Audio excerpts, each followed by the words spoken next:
Viktor Frankl said in his book, Man's Search for Meaning, it doesn't matter what you want from life. It matters what life wants from you. And I was thinking about it a lot. We don't pay attention.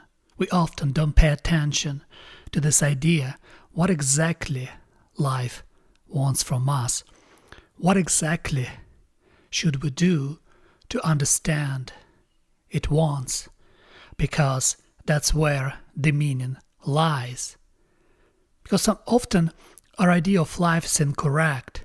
Often we pervert our idea of life through searching stories that doesn't ally with our internal world. We create stories, and those stories contradict to the idea of life itself, because it goes against biology and also it goes against our internal world. Yesterday, while walking, I was thinking about sex, love, intimacy. I was trying to understand the relation between intimacy, love, and sex. And I decided to create this idea in my head, this chain, for example. What exactly is sex? It's just an action that was designed for procreation. In other words, we have sex mainly for procreation. Can you have intimacy without procreation, without this sexual idea of procreation? Can you have sex with someone without intimacy?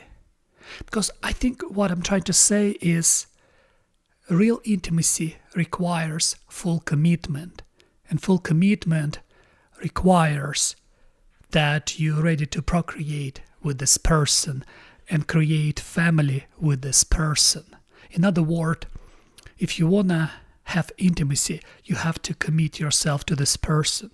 And if you want to truly commit yourself to with this person, you have to have desire to procreate with this person. Otherwise, if you just have sex with this person without commitment, for example, that directed toward procreation, there's no intimacy, but illusion of intimacy.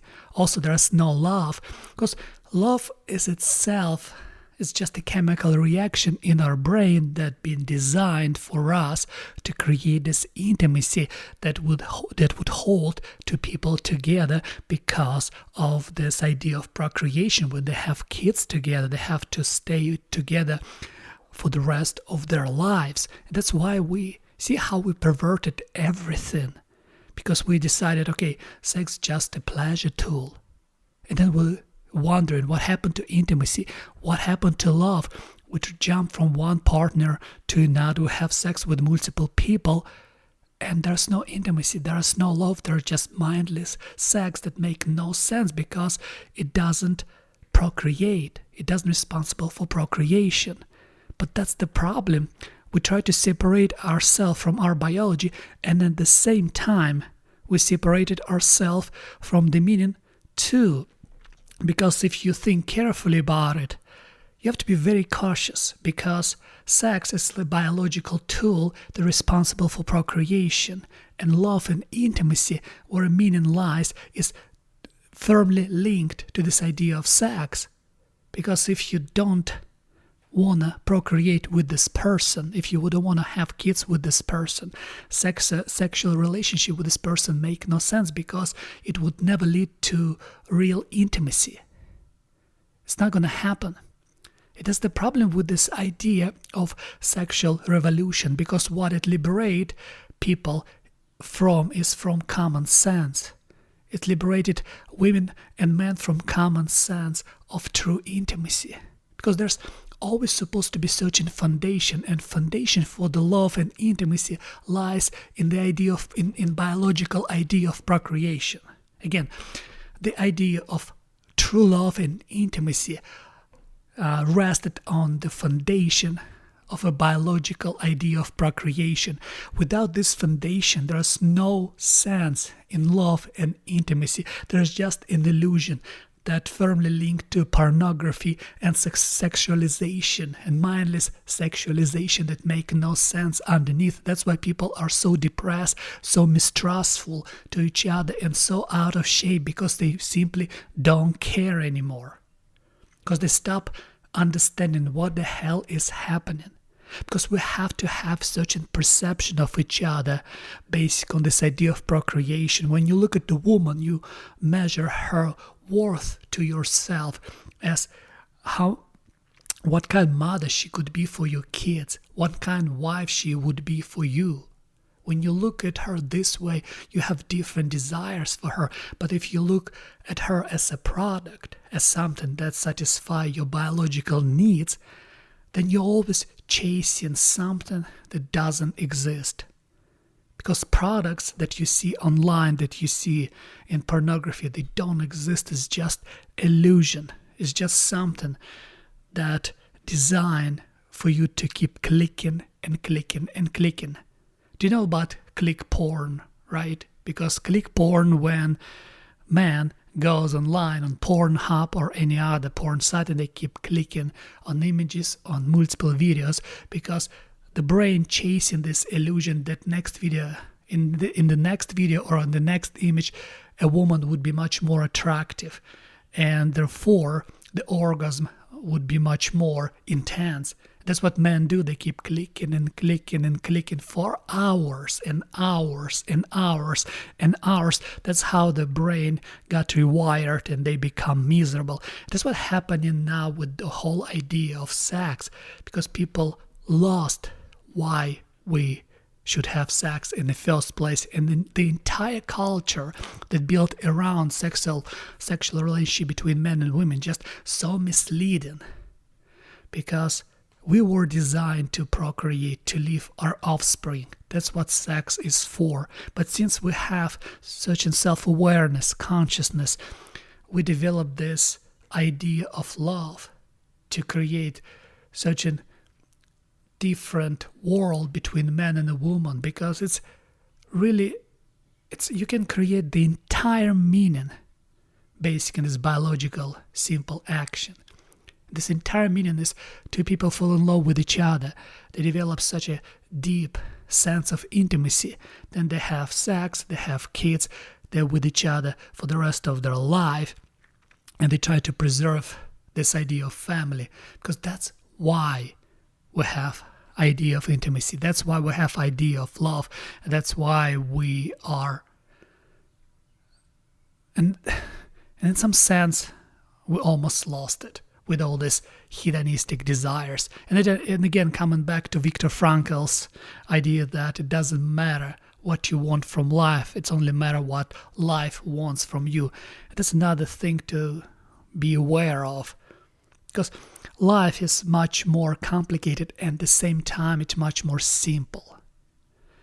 We just have to look back and see again, go through our traditions again, and see why they work, and why what we have now doesn't work, why the most prosperous country on the planet with so much abundance and wealth and prosperity has the most depressed people. Why people so mistrustful? Why men are so lonely? Why women are so lonely? Why marriages are falling apart? Why we have so many kids out of the wedlock? Why we try to attack nuclear family? Why we try to propagate this sexual idea upon teenagers who keep putting themselves online? And it's insane what's happening.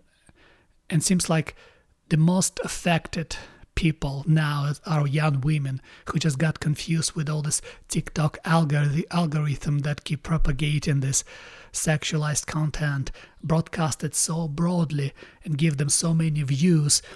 They keep incentivizing young women to expose themselves online without actually thinking what will happen in the end, because who would mate with you in the end? Who? That's the problem. Men, in some sense, if you look at the men can be alone. Men can build higher goals.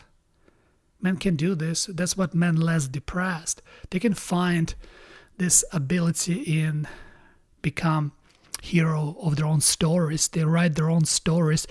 They keep inventing, they keep taking risks, they keep changing the world. Women have such a great potential to be mothers, to bring children to this world, something that men would never be able to do. And for some reason, a lot of women refuse to do that. Why? Because of this strange culture where we're so segregated from each other, where we're so different now. Although it's so funny, I was thinking today about Richard Dawkins. I love Richard Dawkins. I think he's one of the greatest evolutionary biologists. And he said once that I'm a cultural Christian. It's so strange. I was thinking about it a lot, like why it stuck with me when he said I'm a cultural Christian.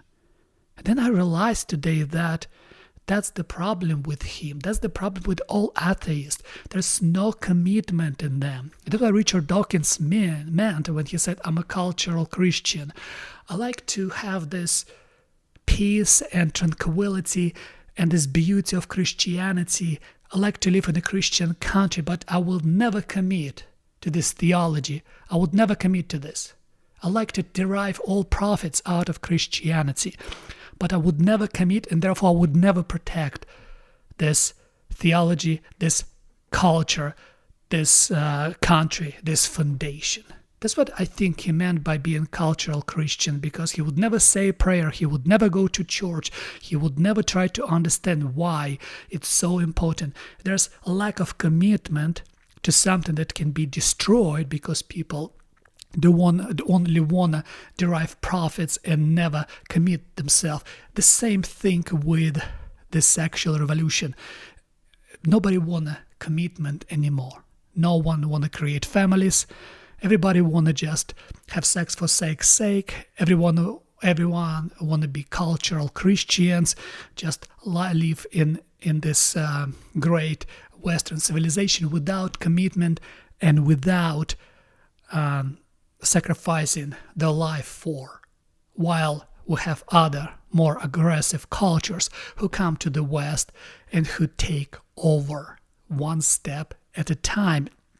And when one day people wake up, they would realize that they woke up in a different country, while all these cultural Christians who said they love this, but like cultural Christians, they would never defend, because in some sense, I never heard in the history that atheists would defend their nations. I heard about crusaders, but I never heard atheists would defend their culture, because in some sense they don't have culture.